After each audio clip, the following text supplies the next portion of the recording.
베드로전서 3장 19절에 대한 질문이 있어서 성경 안에서 살펴보려고 합니다. 그 내용은 저가 또한 영으로 옥에 있는 영들에게 전파하시니라.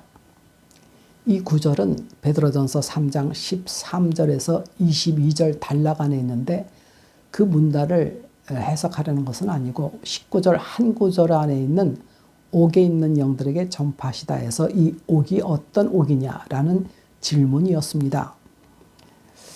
전파하신 대상이 그 다음 노아 홍수 때 심판받은 사람들에게 라고 써 있으니까 이건 분명히 지옥 간 자들이고 예수님께서 부활하시고 영으로 지옥에 가셔서 그들을 전도했다. 이렇게 보는 것이 캐톨릭의 지옥 강하설입니다. 그런데 예수께서 영으로 전파하셨다 해서 헬라어 원어로는 영은 없습니다. 그가 전파하셨다입니다. 부활하신 그가 또한 부활하신 그 안에서라고 해야 되겠죠.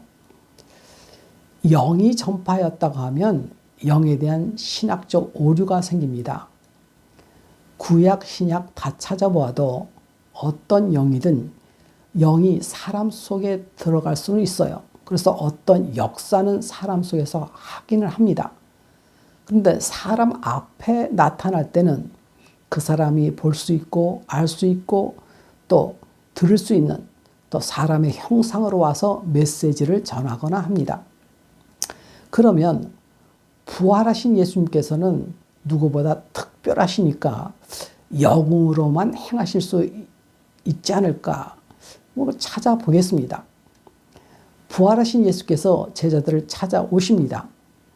그러자 저들이 놀라죠. 무서워하죠. 그리고 그 보는 것을 영으로 생각하는지다. 이렇게 말하고 있습니다.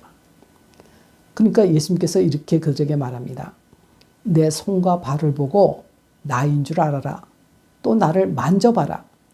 영은 살과 뼈가 없으되 너의 보는 바와 같이 나는 있다. 그래도 믿지 않으니까 또 이렇게 말씀하세요. 너희들에게 무슨 먹을 것이 있냐? 그러니까 구운 생선 한 토막을 들이매 받으시고 그 앞에 잡수시더라. 이렇게 부활하신 예수께서 영으로 휙휙 날아다니고 그렇지 않으십니다. 이렇게 예수께서 직접 영으로가 아니라고 말씀해 주셔도 여전히 쓸데없는 호기심을 유발하는 분들이 계셔요. 마리아가 예수님의 무덤을 찾아갔을 때 예수께서 만나 주시고 이렇게 말씀하십니다. 나를 만지지 말라. 내가 아직 아버지께로 올라가지 못하였다.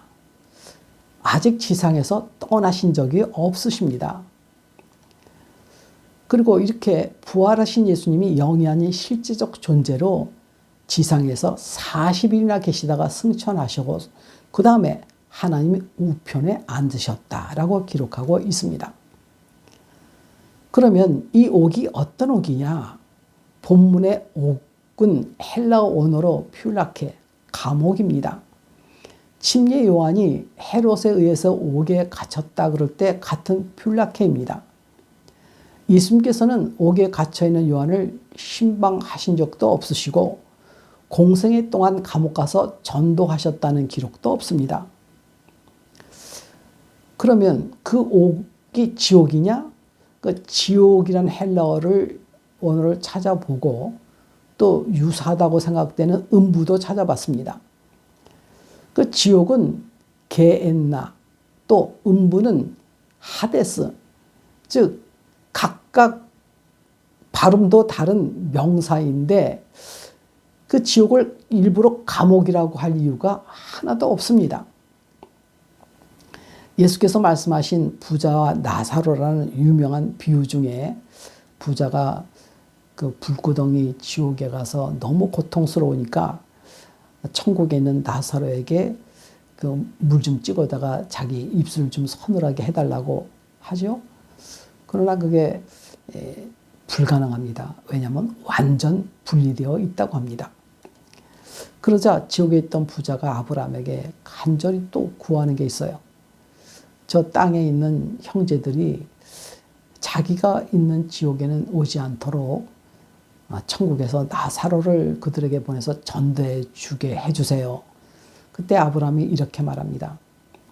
모세와 선지자들에게 듣지 아니하면 비록 죽은 자 가운데서 살아나는 자가 있을지라도 구원함을 받지 않는다. 천국이든 지옥이든 이 땅에서 결론 났으면 그것이 끝인 것입니다.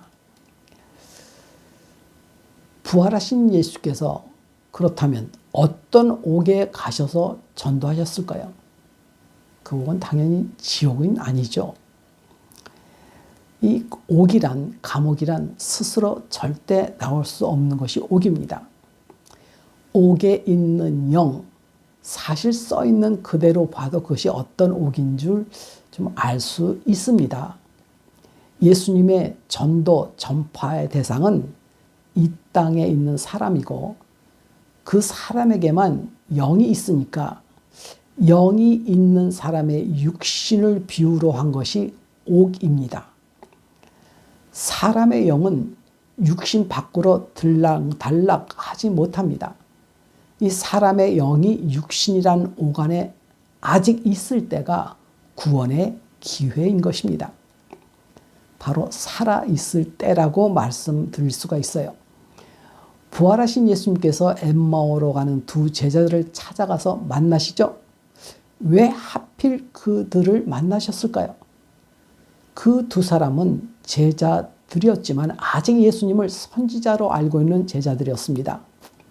그래서 부활하신 예수님께서 아직 옥에 있는 영들, 즉 육신 안에 살아있는 존재인 그들을 찾아가셔서 자신이 누구신지를 전파해 주십니다. 지난 2월 2일 동영상에서 예수님을 불신했던 예수님의 동생이 어떻게 구원받았을까의 내용이 있었습니다.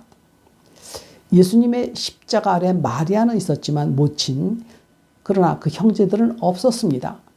그런데 사도행전 1장에 예수께서 부활 승천하신 후에 11사도의 이름과 예수님의 모친만이 아니라 그의 아우도 함께 모여 있었다. 분명하게 기록하고 있습니다. 사람은 복음이라는 전도를 받아야 구원의 길을 향한 방향을 정하게 됩니다. 예수께서 승천하시기 전 아직 구원받지 못한 옥에 있는 영인 육신의 형제들에게도 전파하신 것이다 라고 보는 것입니다. 이 두 제자들, 예수님의 형제들을 실제로 알고 서로 관계 안에 있었던 사람이 베드로입니다. 그래서 베드로만이 부활하신 그분이 옥에 있는 영들에게 전파하시다라고 기록할 수가 있습니다. 이제 정리해 보겠습니다. 신명기 18장 22절에 만일 선지자가 있어서 여호와의 이름으로 말한 일에 증험도 없고 성취함도 없으면 이는 여호와의 말씀하신 것이 아니다. 즉 성경의 내용이 이럴 것이다 저럴 것이다 가정으로 마칠 것이 아니라 성경 기록 안에서 하신 말씀을 성취되었는지를 성경 안에서 증명되어야 합니다.